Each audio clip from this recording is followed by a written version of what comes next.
What's going on, y'all? It's Tracy Mitchell, VA, the owner of TracyVAMedia, back again with another real, relevant, and resonating interview. And today I'm with my special guest, Tfemi. What's going on?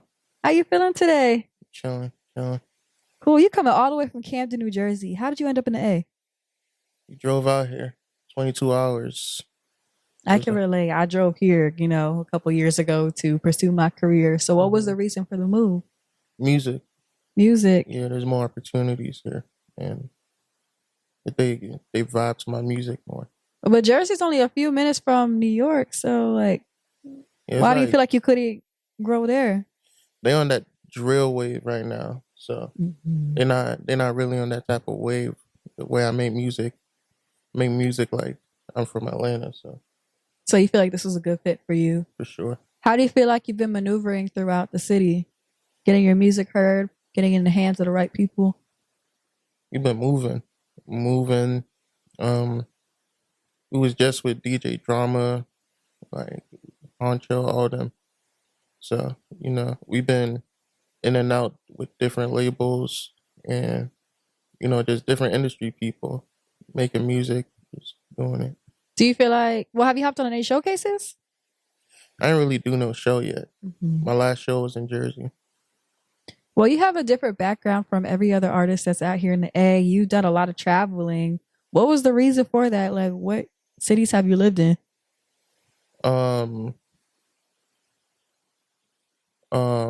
New York, London, I was in France, Jersey, and now Atlanta. Okay, how did you end up over there in France? Like, what was that situation? We just, I don't know, like my parents just like to travel, so we was just in France. They were just out there just to travel. There was no reason for them to be there, no job or nothing. No. And how did that make you the person you are today? Do you feel like you're somebody that likes to travel? Yeah, I like seeing different things, but I don't really like flying. So I hate flying. What is about flying that you hate? I don't know. I just hate the turbulence. Yeah. You just never know if it's always gonna be successful. Right. But that's what driving too. Like we don't know when we get behind the wheel. Yeah. But I'm not gonna lie, flying is. But I'm used to it though, because I come from a military background, so we had to move around a lot. But now you feel like you have to do that though for your career. Yeah, I have to. I always fly now, even though I hate it, but it's just something I got to do. So. What was the last time you had to get on a plane? Like 2 months ago. Where'd you go? LA. And how was that? How was that flight? It was crazy. Because the time difference, it was like 6 hours. That's like going to the UK. I can't stand that time difference. Yeah, it's crazy. Even when I have clients, I'm just like, are they up? Like, am I texting them too early? Am I calling them too early? Well, let's talk about your music. So how long have you been pursuing this music thing, and what are some of your influences? I say like 4 or 5 years. Influences, I just say like Thug. Because people compare me to Thug a lot, even though I don't think I sound like him. Because your voice, or just the way you go about the track? I don't know why they say it, but they just, probably because of my voice, the way, like, not when I talk, like my rapping voice. And like, a lot of people don't really rap like that in Jersey. So, like, I'm one of the few people that rap like that. So they all say, oh, Young Thug, Young Thug. So, I guess. Well, out here, they don't really compare me to Thug.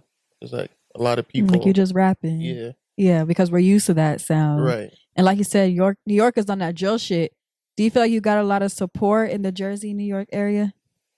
I got support from my fans, but I didn't really get support in Jersey. Not really. When did you know they weren't really fucking with what you had going on? Like, what were the signs? I don't know. Like, everyone that gets hot in Jersey is like a drill rapper.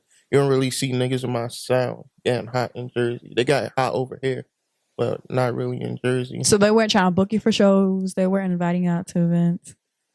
I mean, I was getting booked after I dropped my last album, Barter 79. But before that, I threw my own shows. And I was doing like one of the biggest shows in Jersey by myself. So it's like, obviously I had my team with me too, but it's like, I didn't really have like no industry support or help. I had to pay for the stage, pay for the venues and everything with ticket sales. Well, because you were holding your own show, I'm sure you realize how much goes into.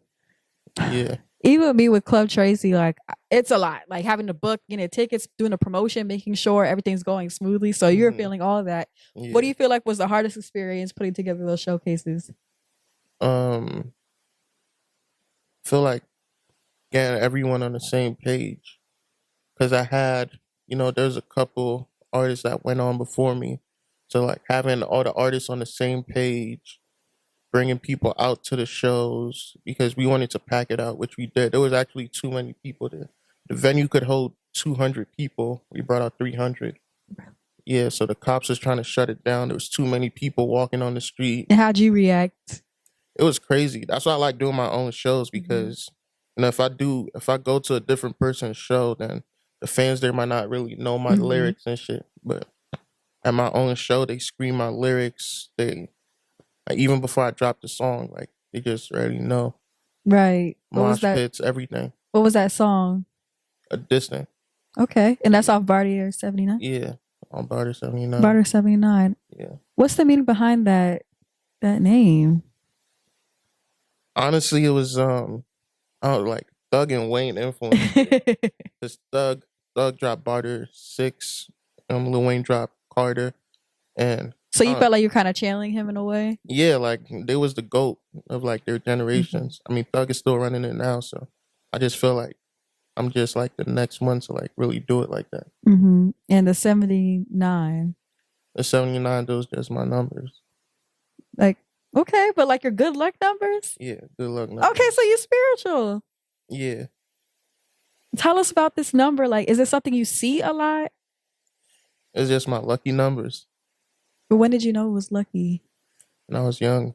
Since you were young. Okay, I'm not gonna get your business. It's okay. When did you know you were getting some traction though? When people started recognizing your face card? Yeah, when I really say like right before my last tape, when people were really like bumping my songs, listening to my music, and just seeing it in person where people like singing my lyrics and stuff. It's just a whole different vibe. So it made you feel good, right? Yeah. Feel appreciated. Like finally, like they're starting to recognize me. Everything we worked for. Everything you worked for. Independently. Tell me about this journey, like getting everything that you were working for. Were you doing a lot of networking on foot? Yeah, networking. This shit's expensive. It's expensive as fuck.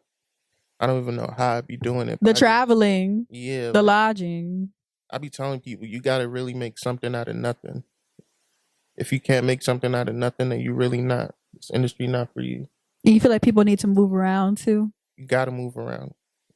Because if you just stuck in your city, you're really not going to see no motion at all. Well, I met you in Atlanta. You were out there at A3C. Yeah. Would you say like that was one of your most beneficial moments in networking throughout your career? I mean, every time I travel is beneficial. So I went to Texas. I went with a couple people. LA, for sure. Atlanta got a lot of people in Atlanta.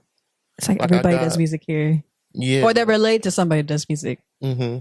Like I got this song with Slama Shorty, and he signed to OTF, but he's YSL. And I was telling someone from 952 the label, and he was like, "Yeah, Slama Shorty, my cousin." So it's like everyone really connected. Everybody's connected. Yeah, shit's crazy. It's really crazy. Like I didn't know it was gonna be like that when I moved to Atlanta. Yeah. Like you would think it would be people at the events that connect these people. Like you could be at the grocery store and they'd be like, "Oh, what you do?" I'm like, "Oh, I'm a journalist." "Oh, I know so and so." Like it's just that simple. Yeah. But you like Atlanta though, right? For sure. Yeah, I feel like you're gonna do well here too. But I know you got some sacrifices throughout your career. Let's go ahead and tap into that. What are some sacrifices you've had to get through? You lost some friends along the way? A lot. I really sacrifice everything.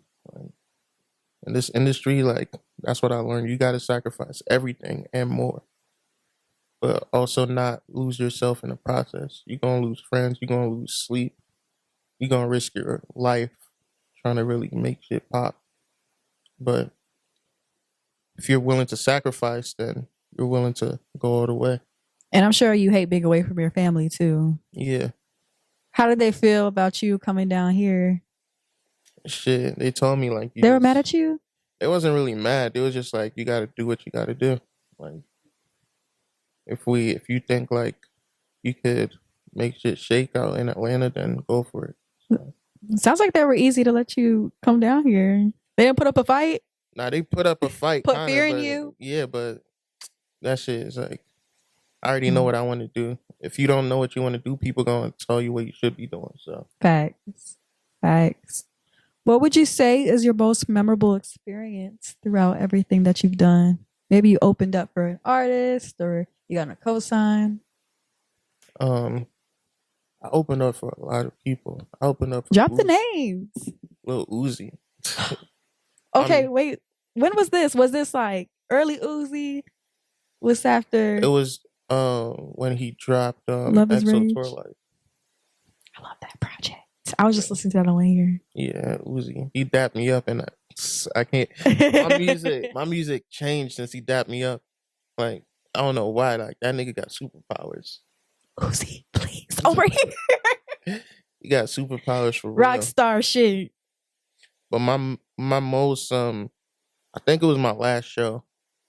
It was just the last show was just so crazy. Like where was it at? Jersey. It was that showcase that you put together? Yeah. And it was like it was just crazy show. That's the shit people really be dreaming of. Like, oh, like I wish I could really do this, but it's really possible. It's just hard work, but you can really do it.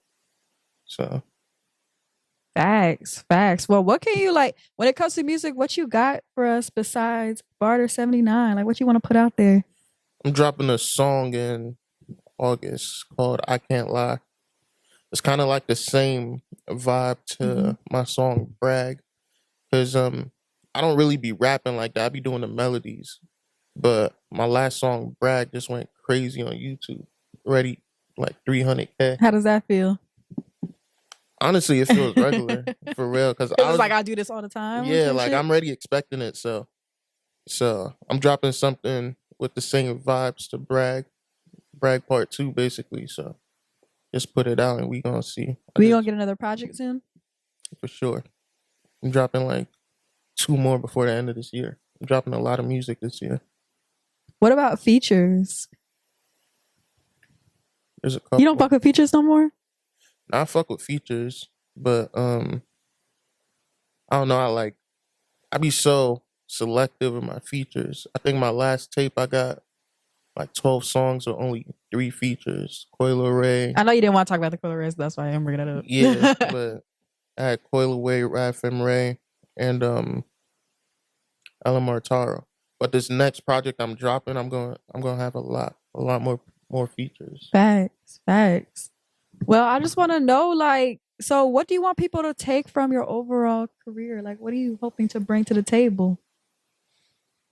I let people, so I don't, like, when people ask me, like, you know, there be like questions where it's like, how do you see yourself, like, different? Why are you different and shit like that? Yeah, like what you bring in. I like when the people, like, tell you. Yeah, I like when the people tell me. I don't like telling people. Like, I like when they tell me, like, oh, this is why we like him. What are some things that you recommend for the people to check out? That's the best example of what you can bring.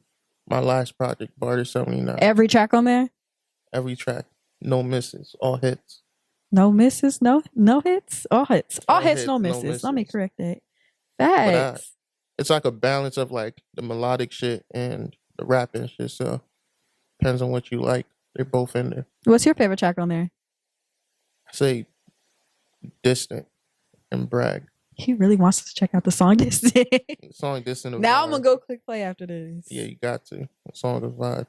Where do you see your journey going? Like maybe tapping into other things besides music, or is this what you want forever? I'm going to branch out like way after. But right now I'm just like tunnel vision on making it big. You got a plan. I've built like a big team behind the scenes now, so we got a crazy plan coming. I don't even want to say too much, but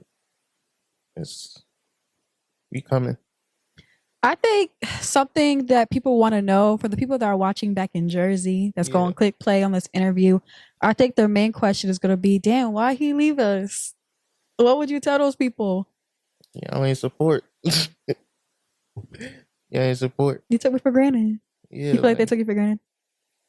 I just feel like, because you know once you make it, they're gonna be like, yeah, but I just feel like Jersey, like everyone just, you know, when you out here, like everyone in the entertainment field, in Jersey, everyone working, so they really don't got time to work, like take care of themselves, their families, and like be invested in an artist. Right. Out here, like everyone just hustle, get to it. Yeah.